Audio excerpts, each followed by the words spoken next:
Namazın sırları. Hüccetül İslam. İmam Gazali.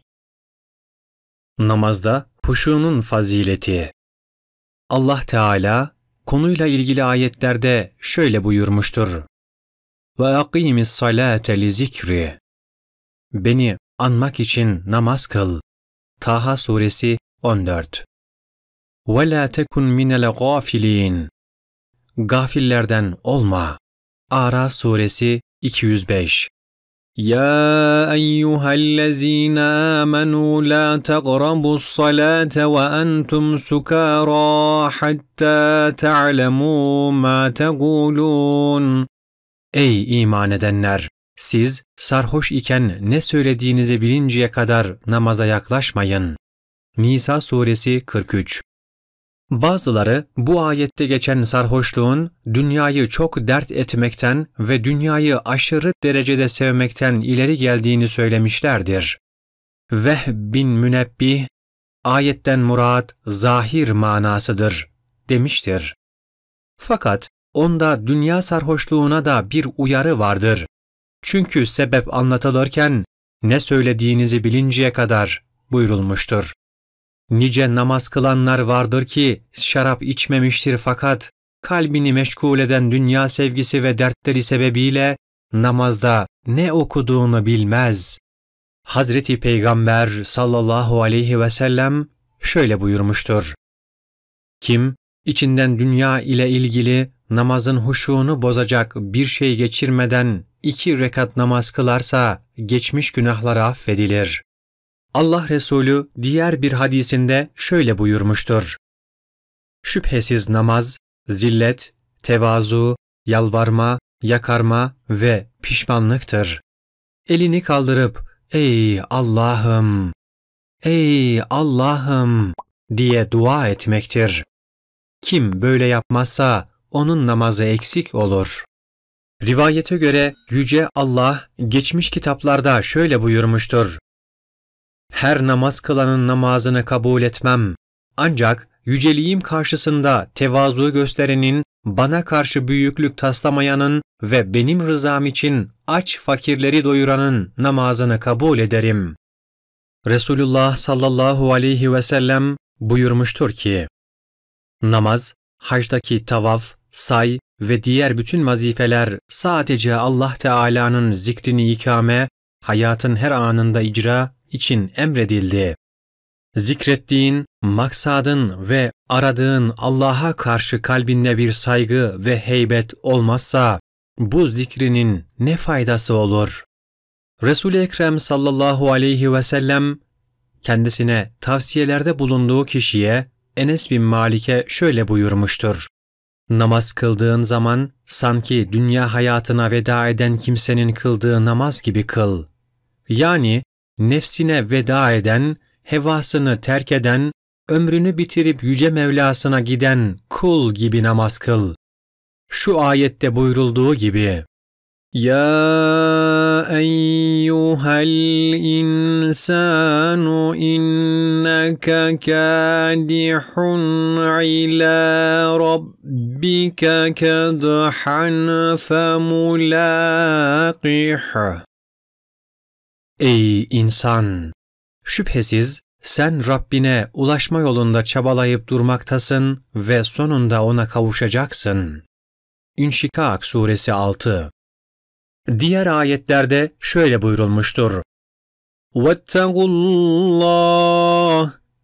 وَيُعَلِّمُكُمُ اللّٰهِ. Allah'a karşı takva sahibi olun. Allah size gerekli olanı öğretir. Bakara suresi 282.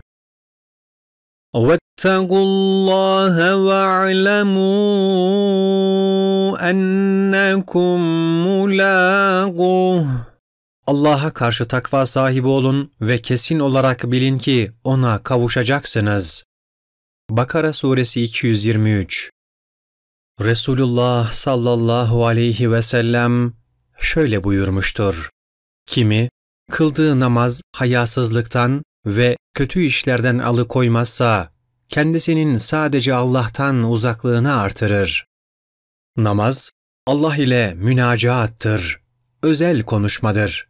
Gaflet ile münacat nasıl olur? Bekir bin Abdullah demiştir ki, Ey Ademoğlu! Eğer sen Yüce Mevla'nın huzuruna izinsiz girmek istersen girersin. Kendisine bu nasıl olur diye sorulduğunda şöyle demiştir.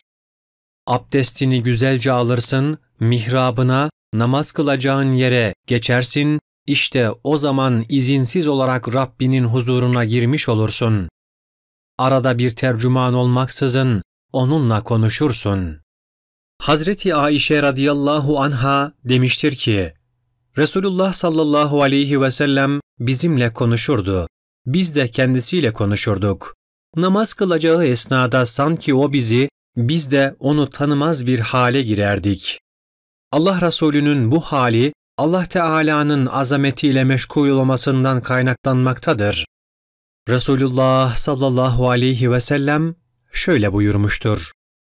Allah Teala, kalbini bedeniyle birlikte namazda hazır bulundurmayan kimsenin namazına bakmaz, kıymet vermez. Anlatıldığına göre İbrahim Halilullah aleyhisselam namaza başladığında kalbinin iniltisi 2 mil uzaktan duyulurdu. Said et-Tenuhi namaz kılarken 2 yanağından sakalına doğru sürekli gözyaşları akardı.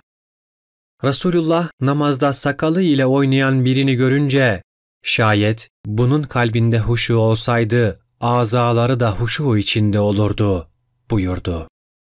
Nakledildiğine göre Hasan-ı Basri, bir kişinin namaz esnasında önündeki çakıl taşlarıyla oynadığını gördü ve sonra da, Allah'ım beni cennet hurileriyle evlendir diye dua ettiğini işitti.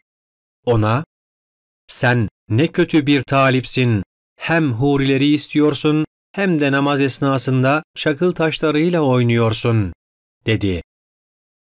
Halef bin Eyyub'a, namaz sırasında sinekler seni rahatsız etmiyor mu, niçin onları kovmuyorsun dediklerinde, nefsimi namazımı bozacak bir şeye alıştırmak istemiyorum, dedi. Kendisine, buna nasıl sabrediyorsun diye sorduklarında şöyle demiştir. Bana ulaşan bir habere göre fasıklar kendilerine ceza veren sultanın kamçılarına sabrediyorlarmış. Bunu kendilerine çok sabırlı adam denilmesi ve bu halleriyle övünmek için yapıyorlarmış. Ben de Rabbimin huzurunda duruyorum, birkaç sinek için hareket mi edeyim? Rivayet edildiğine göre Müslim bin Yesar, namaz kılmak istediğinde aile efradına, siz konuşun, ben namaza başlayınca sizi işitmem, derdi. Yine rivayet edildiğine göre Müslim bin Yesar bir gün Basra Camii'nde namaz kılıyordu. Mescidin bir tarafı çöktü. İnsanlar onun için toplandılar. Müslim bin Yesar ise namazı bitirene kadar olayın farkında olmadı.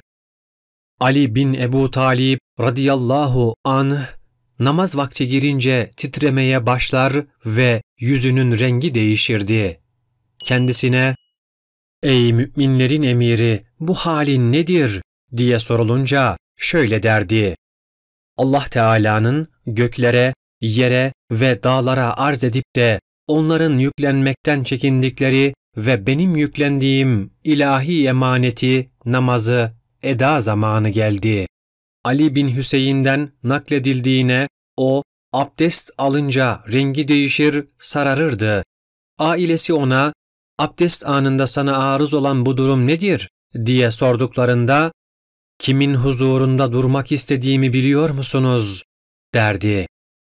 Abdullah bin Abbas'tan radıyallahu anh nakledildiğine göre Hazreti Davud aleyhisselam bir münacatında, İlahi, beytine, mescidine kim girer ve kimin namazını kabul edersin diye sordu. Allah Teala ona şöyle vahyetti. Ey Davud! Mescidime girecek ve namazını kabul edeceğim kimse, benim azametim karşısında tevazu gösteren, gündüzünü zikrimle geçiren, benim rızam için şehvetlerinden nefsini çeken, açları doyuran, garipleri barındıran, musibete uğramışlara acıyan kimsedir. İşte böyle bir kimsenin nuru gökteki güneş gibi parlar. Bana dua ederse icabet ederim, benden bir şey isterse onu veririm. Cahilce işler karşısında ona hilim veririm, gaflet ve gafiller içinde ona zikri nasip ederim. Zulmet içinde ona nur veririm. Onun insanlar arasındaki misali, en yüksek cennetler içinde Firdevs gibidir. Onun nehirleri kurumaz, meyveleri bozulmaz. Rivayet edildiğine göre Hatim el-Esama rahmetullahi aleyh nasıl namaz kıldığı sorulunca şöyle demiştir: Namaz vakti yaklaşınca güzelce abdest alırım. Sonra namaz kılmak istediğim yere gelirim. Orada bütün azalarımı toplayıp tam bir sükûnetle otururum. Ezan okununca namaza kalkarım. Kabe'yi karşıma alırım, sıratı ayaklarımın altında, cenneti sağ tarafımda, cehennemi sol tarafımda, ölüm meleğini arkamda hayal ederim. Bu namazımın kıldığım son namaz olduğunu düşünürüm. Sonra ümit ve korku arasında namaza başlarım. Edep ve saygı içinde tek bir alırım. Manasını tefekkür ederek ağır ağır Kur'an okurum. Tevazu içinde rükûya eğilirim. Huşu ile secdeye varırım. Sağ ayağımı diker, sol ayağımı yatırıp üzerine otururum. Namazı ihlas ile tamamlarım. Kıldığım bu namazın kabul mü, ret mi edildiğini bilemeden korku içinde ayağa kalkarım.